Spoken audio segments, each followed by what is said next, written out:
तो नमस्कार, स्वागत है एक बार फिर से आज की बड़ी और ताजा खबरों में। बस आपसे निवेदन है कृपया वीडियो को लाइक कर दें, चैनल को सब्सक्राइब करें और घंटी बटन भी दबा दें। ये पहली बड़ी खबर है। बजरंग दल पर बैकफुट पर आने के बाद जागी कांग्रेस पार्टी, भगवान हनुमान को लेकर कर दिया बड़ा ऐलान। ये आपको बता दें कि चुनावी राज्य कर्नाटक में भगवान हनुमान चुनावी मुद्दों के केंद्र में आ गए हैं। अपने घोषणा पत्र में बजरंग दल जैसे संगठनों पर प्रतिबंध लगाने का वादा कर गिरने के बाद कांग्रेस पार्टी ने बचाव की मुद्रा में आते हुए पूरे राज्य में हनुमान मंदिरों के निर्माण और जीर्णोद्धार का वादा कर दिया है। प्रधानमंत्री नरेंद्र मोदी ने बजरंग दल पर प्रतिबंध के वादे की तुलना हनुमान और उनके भक्तों को ताले में बंद करने से की है। वहीं पूर्व मुख्यमंत्री के.एस. ईश्वरप्पा ने कांग्रेस पार्टी का घोषणा पत्र ही जला डाला। बजरंग दल के कार्यकर्ताओं ने कांग्रेस पार्टी के घोषणा पत्र को फाड़ डाला, उस पर चप्पल भी बरसाई और राज्य के कई हिस्सों में रैलियां निकाली। आपको बता दें कि दक्षिणपंथी संगठनों ने राज्य भर में हनुमान चालीसा का पाठ करने का फैसला किया है। मुद्दे पर अब कांग्रेस पार्टी बचाव की मुद्रा में आ गई है। कांग्रेस पार्टी जिन मुद्दों के इर्द गिर्द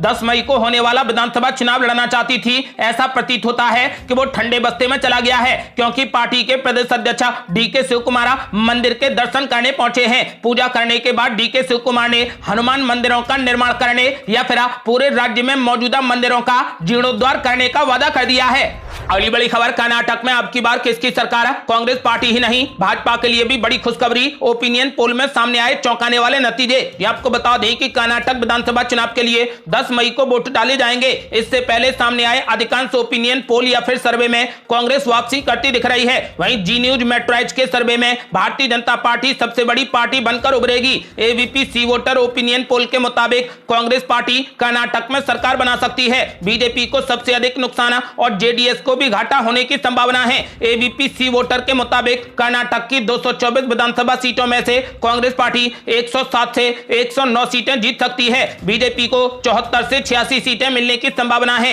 वहीं जेडीएस को 23 से 35 सीटें मिल सकती हैं। वोट शेयर की बात करें तो बीजेपी इस चुनाव में कांग्रेस पार्टी से 5% पीछे रह सकती है। एबीपी सी वोटर के मुताबिक कांग्रेस पार्टी को यहां पर 40% वोट मिल सकते हैं, जबकि बीजेपी के खाते में 35% मत मिल सकते हैं। जेडीएस को सिर्फ 17% मतों से संतोष करना पड़ सकता है। इंडिया टुडे की बात की जाए तो इंडिया टुडे के मुताबिक कर्नाटक में भाजपा की हार की भविष्यवाणी की गई है। ओपिनियन पोल के मुताबिक बीजेपी को यहां पर 74 से 80 सीटें मिलने की संभावना है। इंडिया टुडे के मुताबिक कांग्रेस पार्टी यहां पर 107 से लेकर 119 सीटों के साथ में सरकार बनाती दिख रही है। जेडीएस को 23 से 35 सीटें मिलने की संभावना है। आपको बता दें कि ओपिनियन पोल के मुताबिक कांग्रेस पार्टी के वरिष्ठ नेता और पूर्व मुख्यमंत्री सिद्धरामैया मुख्यमंत्री बनने की रेस में सबसे आगे हैं। उन्हें 42% जनता का समर्थन मिलता दिख रहा है। वहीं बसवराज बम्बई को 31% लोगों ने अपनी पसंद बताया है। यदि जी न्यूज की बात की जाए तो जी न्यूज और मेट्राइज ने भी सर्वे किया है। जी न्यूज और मेट्राइज ने भी कर्नाटक चुनाव के लिए बड़ा सर्वे किया। इनके ओपिनियन पोल के मुताबिक बीजेपी इस चुनाव में भी सबसे बड़ी पार्टी बनकर उभर सकती है। इस चुनाव में बीजेपी को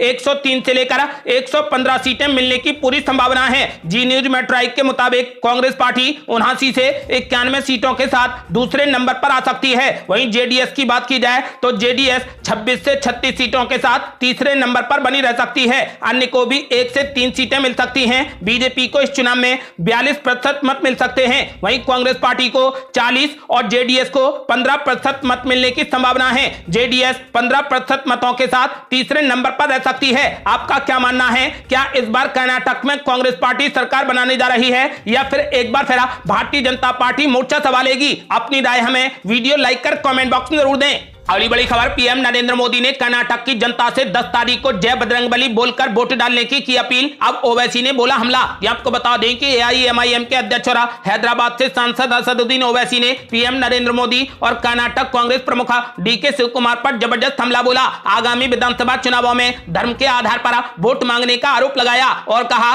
कि दोनों नेताओं ने चुनाव आचार संहिता का उल्लंघन किया है। ओवैसी ने कहा कि जहां पर प्रधानमंत्री मोदी लोगों से जय बजरंगबली बोलकर वोट डालने को कह रहे हैं, तो वहीं डी.के. शिवकुमार चुनाव के बाद राज्य में हनुमान मंदिर बनाने की बात कर रहे हैं। ओवैसी ने पूछा कि क्या कांग्रेस पार्टी हुबली में ध्वस्त दरगाह के पुनर्निर्माण का वादा करेगी। ओवैसी ने कहा कि कांग्रेस पार्टी ने भाजपा के साथ में लड़ाई में अपना वैचारिक आत्मसमर्पण कर दिया है। ओवैसी ने एक ट्वीट में कहा कि मोदी जी, क्या यह ठीक रहेगा अगर मैं लोगों से तकबीर उठाने को कहूं तब तो आसमान गिर जाएगा। आपको बता दें कि पीएम नरेंद्र मोदी ने कर्नाटक के लोगों से 10 मई को मतदान केंद्रों पर वोट डालने के दौरान गालीबाजों को दंडित करने का आह्वान किया है। अगली बड़ी खबर, ब्रजभूषण के खिलाफ पहलवानों ने छेड़ दी आर पार की लड़ाई, बजरंग पुनिया ने की भावुक अपील। ये आपको बता दें कि स्टार भारतीय पहलवान बजरंग पुनिया ने WFI के अध्यक्ष और भाजपा सांसद ब्रजभूषण शरण सिंह के खिलाफ यौन उत्पीड़न के आरोपों को लेकर दिल्ली के जंतर मंतर पर चल रहे विरोध प्रदर्शन के बीच लोगों से भावनात्मक अपील की है। पिछले कुछ दिनों से ब्रजभूषण शरण सिंह बजरंग पुनिया पर उन्हें फंसाने के लिए साजिश रचने का आरोप लगा चुके हैं। बजरंग पुनिया ने अपने संदेश में कहा कि हम देश के गौरव के लिए लड़े, कृपया हमारा साथ दें। आपको बता दें कि महिला पहलवानों से यौन उत्पीड़न के आरोपों का सामना कर रहे भारतीय कुश्ती महासंघ के अध्यक्ष ब्रजभूषण शरण सिंह पीछे हटने का नाम नहीं ले रहे। वो इस पूरे घटनाक्रम पर बजरंग पुनिया पर साजिश रचने का आरोप लगा चुके हैं। अब मामले में बजरंग पुनिया ने साथी पहलवान साक्षी मलिक और विनेश फोगाट के साथ में एक वीडियो पोस्ट करते हुए ट्विटर पर लोगों से भावनात्मक अपील की है। अपने संदेश में पुनिया लिखते हैं कि हम अपने देश के गौरव के लिए लड़े, आज हम आपके चैंपियंस की सुरक्षा और सम्मान के लिए लड़ रहे हैं, कृपया हमारा साथ दें। बजरंग पुनिया की यह अपील ऐसे समय में आई है जब एक दिन पहले ही दिल्ली के पड़ोसी राज्यों के किसानों और DU के छात्रों सहित बड़ी संख्या में लोग जंतर मंतर पहुंचे और WFI प्रमुख ब्रजभूषण शरण सिंह की गिरफ्तारी की मांग कर रहे हैं। आपको बता दें कि पहलवानों के साथ में इन लोगों ने भी एकजुटता दिखाई है। उनमें से कई ने विरोध स्थल पर भारी सुरक्षा तैनाती के बीच पीड़ित पहलवानों के समर्थन में नारी शक्ति जिंदाबाद, पहलवान एकता जिंदाबाद, जो हमसे टकराएगा चूर चूर हो जाएगा जैसे नारे लगाए। आपको बता दें कि ऐसा माना जा रहा है कि अब पहलवानों ने ब्रजभूषण के खिलाफ आर पार की लड़ाई छेड़ दी है। अगली बड़ी खबर, शिमला नगर निगम चुनाव में कांग्रेस पार्टी की धमाकेदार जीत से गदगद हो गए राहुल गांधी, बोले अब कर्नाटक की बारी है। ये आपको बता दें कि कांग्रेस के पूर्व अध्यक्ष राहुल गांधी ने शिमला नगर निगम में अपनी पार्टी की धमाकेदार जीत पर स्थानीय नेताओं और कार्यकर्ताओं को बधाई दी। उन्होंने कहा कि शिमला ने कांग्रेस पार्टी पर भरोसा जताया है और अब कर्नाटक की बारी है। कांग्रेस नेता राहुल गांधी ने कहा कि शिमला के नगर निगम चुनाव में कांग्रेस पार्टी की बड़ी जीत के लिए प्रदेश के हमारे सभी बब्बर शेर कार्यकर्ताओं, नेताओं, सदस्यों को बहुत बहुत बधाई।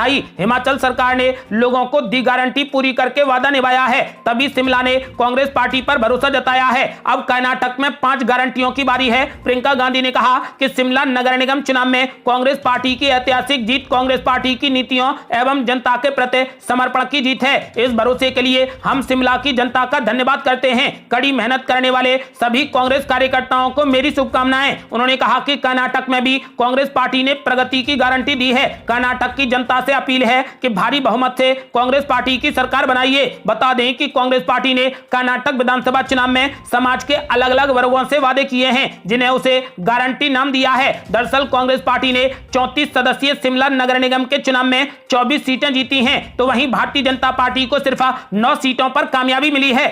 अगली बड़ी खबर, शिमला नगर निगम चुनाव में अरविंद केजरीवाल को लगा जोर का झटका, आम आदमी पार्टी की सभी सीटों पर जमानत हो गई जब्त। ये आपको बता दें कि आम आदमी पार्टी की सभी सीटों पर जमानत जब्त हो गई है। नतीजों के मुताबिक कांग्रेस पार्टी एक तरफा जीत की ओर बढ़ गई। आपको बता दें कि कांग्रेस पार्टी ने 34 सीटों में से 24 सीटों पर कब्जा कर लिया है। वहीं हाल ही में सत्ता से बेदखल भारतीय जनता पार्टी को नगर निगम के चुनाव में भी जनता का साथ नहीं मिल सका और भारतीय जनता पार्टी शिमला नगर निगम चुनाव में मात्र 9 सीटें ही जीत सकी।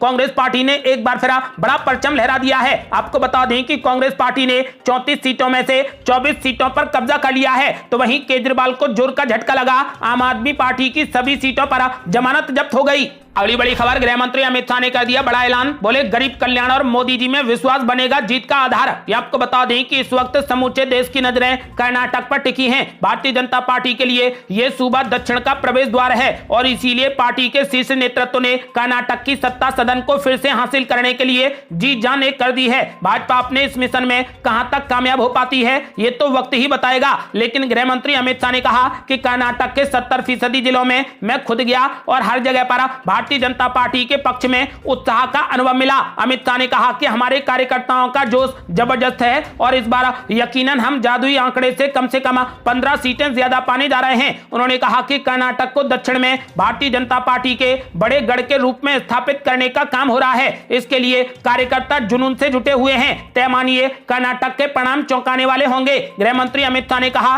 कि गरीब कल्याण और मोदी जी में विश्वास जीत का आधार बनेगा। गृह मंत्री अमित शाह ने ऐलान कर दिया है कि एक बार फिर से कर्नाटक में भाजपा की सरकार बनने जा रही है। अगली बड़ी खबर, मणिपुर में हिंसा के बाद गृह मंत्री अमित शाह ने की बड़ी बैठक, दंगाइयों को देखते ही गोली मारने के आदेश, भारी संख्या में जवानों की तैनाती। ये आपको बता दें कि पूर्वोत्तर का राज्य मणिपुर हिंसा की आग में झुलस रहा है। इसे लेकर केंद्रीय गृह मंत्री अमित शाह ने मणिपुर के मुख्यमंत्री एन बीरेन सिंह से बात कर राज्य की स्थिति का जायजा लिया। इसके अलावा केंद्रीय गृह सचिव आईबी के निदेशक और संबंधित अधिकारियों के साथ में 2 वीडियो कॉन्फ्रेंसिंग बैठकें की। उन्होंने मणिपुर के पड़ोसी राज्यों के मुख्यमंत्रियों से भी बात की। समाचार एजेंसी एएनआई के मुताबिक राज्य में मैतेई समाज को अनुसूचित जनजाति यानी एसटी में शामिल करने की मांग के बाद हुई इस हिंसा को नियंत्रण में लाने के लिए सुरक्षा बलों को राज्य में भेजा गया है। स्थिति को नियंत्रण करने के लिए सेना और असम राइफल्स के 55 कॉलम को भी तैनात किया गया है। आपको बता दें कि मणिपुर में आदिवासियों और बहुसंख्यक मैतेई समुदाय के बीच में हिंसा भड़कने के बाद स्थिति को नियंत्रित करने के लिए गुरुवार को राज्य सरकार ने गंभीर स्थिति में देखते ही गोली मारने का आदेश जारी किया है। राज्यपाल की ओर से जारी आदेश में कहा गया है कि समझाने और चेतावनी के बावजूद स्थिति काबू में नहीं आने पर देखते ही गोली मारने की कार्रवाई की जा सकती है। आपको बता दें कि फिलहाल उपद्रवियों को सरकार ने गोली मारने का आदेश जारी कर दिया है। अगली बड़ी खबर, ईडी ने मनी लॉन्ड्रिंग मामले में मनीष सिसोदिया को बनाया आरोपी, करीब 2500 पेज की चार्जशीट की दाखिल। ये आपको बता दें कि दिल्ली आबकारी नीति से जुड़े मनी लॉन्ड्रिंग के मामले में प्रवर्तन निदेशालय यानी ईडी ने चार्जशीट दाखिल की है। इसमें ईडी ने आम आदमी पार्टी के नेता और पूर्व मुख्यमंत्री मनीष सिसोदिया को आरोपी बनाया है। आबकारी नीति मामले में मनीष सिसोदिया 29वें आरोपी हैं। ईडी ने मनीष सिसोदिया के खिलाफ दिल्ली के राज एवेन्यू कोर्ट में लगभग 2500 पेज की चार्जशीट दाखिल की है। आबकारी नीति में उनके खिलाफ सीबीआई भी चार्जशीट दाखिल कर चुकी है। बता दें कि ईडी ने मनीष सिसोदिया को आबकारी नीति के मामले में 9 मार्च को गिरफ्तार किया था। अगली बड़ी खबर, 1 से 2 दिन में अपना अंतिम फैसला लेंगे एनसीपी सुप्रीमो शरद पवार, कार्यकर्ताओं को बताई अचानक ऐलान की वजह। ये आपको बता दें कि एनसीपी के अध्यक्ष पद से शरद पवार के पद छोड़ने के ऐलान ने महाराष्ट्र के साथ साथ देश की राजनीति में भी हलचल पैदा कर दी है। हालांकि कई एनसीपी नेता और कार्यकर्ता शरद पवार को मनाने में लगे हैं। इस बीच गुरुवार को राष्ट्रवादी कांग्रेस पार्टी के अध्यक्ष शरद पवार ने कहा कि उन्होंने पद छोड़ने का फैसला पार्टी के भविष्य और नया नेतृत्व तैयार करने के लिए लिया है। इस दौरान उन्होंने ये भी कहा कि वे पद छोड़ने के संबंध में आने वाले कुछ दिनों में अंतिम निर्णय लेंगे। अगली बड़ी खबर, राहुल गांधी ने फोन पर की बात, 2024 में राहुल गांधी और सुप्रिया सुले मिलकर करेंगे मोदी से 2-2 हाथ। ये आपको बता दें कि कांग्रेस नेता राहुल गांधी ने एनसीपी प्रमुख शरद पवार की बेटी और लोकसभा सांसद सुप्रिया सुले से फोन पर बात की। जब एक कार्यक्रम में शरद पवार ने इस्तीफे का ऐलान किया तो उसके बाद अजीत पवार ने कहा कि उनके चाचा को फैसले पर दोबारा सोचने के लिए 2 से 3 दिन की मोहलत चाहिए। वहीं पार्टी के वरिष्ठ नेता प्रफुल्ल पटेल ने संवाददाताओं से कहा कि शरद पवार राष्ट्रवादी कांग्रेस पार्टी के नेताओं और समर्थकों के बार बार अपील करने के बावजूद भी इस्तीफा वापस लेने को तैयार नहीं हैं। वहीं राहुल गांधी की सुप्रिया सुले से फोन पर हुई बातचीत को इसी के मद्देनजर देखा जा रहा है कि दोनों नेताओं ने आगामी महाराष्ट्र विधानसभा चुनावों और 2024 के लोकसभा चुनाव एक साथ मिलकर लड़ने की संभावनाओं पर चर्चा की होगी। इससे पहले सियासी गलियारों में यह चर्चा आम हो गई थी कि शरद पवार की एनसीपी चीफ से इस्तीफा देते ही राज्य में महाविकास अघाड़ी टूट जाएगी और बीजेपी विरोध की मुहिम कमजोर पड़ जाएगी। लेकिन तेजी से बदले घटनाक्रम से यह साबित हो रहा है कि शरद पवार ने इस्तीफे का दांव चलकर पार्टी और अघाड़ी दोनों पर कब्जा बरकरार रखने की कोशिश की है। अगली बड़ी खबर, जंतर मंतर पर धरने पर बैठे खिलाड़ियों के समर्थन में जोर शोर से जुटी आम आदमी पार्टी, आखिर क्या है इसके राजनीतिक मायने। ये आपको बता दें कि दिल्ली के जंतर मंतर पर धरने पर बैठे खिलाड़ियों के समर्थन में कई राजनीतिक पार्टियों से जुड़े लोग जंतर मंतर पर पहुंच रहे हैं। ऐसे में एक पार्टी ऐसी है जिसके प्रतिनिधि लगातार हर दूसरे दिन इन खिलाड़ियों के बीच में जंतर मंतर पर नजर आ जाते हैं। वो आम आदमी पार्टी है। दरअसल धरने पर बैठे इन पहलवानों के समर्थन में उतरे हर राजनीतिक दल पर बीजेपी आरोप लगा रही है कि इस पूरे धरने के पीछे राजनीति एक बड़ा मुद्दा है और कई राजनीतिक दल इसके जरिए अपनी राजनीति को चमकाने की कोशिश कर रहे हैं। यही आरोप आम आदमी पार्टी के राष्ट्रीय संयोजक अरविंद केजरीवाल पर भी लग रहा है। जानकारों की माने तो आम आदमी पार्टी खिलाड़ियों के समर्थन में इस जोर शोर से इसीलिए नजरें लगा के खड़ी है क्योंकि पार्टी को लगता है कि इस मुद्दे के बलबूते वो 2024 के चुनाव में बीजेपी के खिलाफ एक बड़ा मोर्चा खोल सकती है। ये ऐसा मुद्दा है जिसका फायदा आम आदमी पार्टी न सिर्फ 2024 के लोकसभा चुनाव में उठाने की तैयारी में है, बल्कि लोकसभा चुनाव के ठीक बाद होने वाले हरियाणा विधानसभा चुनाव में भी पार्टी इसका भरपूर फायदा उठाने की कोशिश करेगी। हरियाणा में इसका फायदा पार्टी को इसीलिए भी मिल सकता है क्योंकि धरने पर बैठे सभी पहलवान हरियाणा से ही आते हैं। यही वजह है कि बीजेपी अब आम आदमी पार्टी पर खिलाड़ियों के धरने को कैप्चर करने का आरोप लगा रही है। ये थी अब तक की बेहद बड़ी खबरें। आपका क्या मानना है? क्या कर्नाटक में इस बार कांग्रेस पार्टी अपना परचम लहराने में कामयाब होगी? अपनी राय हमें वीडियो लाइक कर कमेंट बॉक्स में जरूर दें। ऐसी ही ताजा और न्यू अपडेट जानने के लिए हमारे चैनल को लाल बटन दबाकर सब्सक्राइब करें और घंटी बटन भी दबा दें। जल्दी मिलते हैं बड़ी अपडेट के साथ, तब तक के लिए जय हिंद, जय भारत।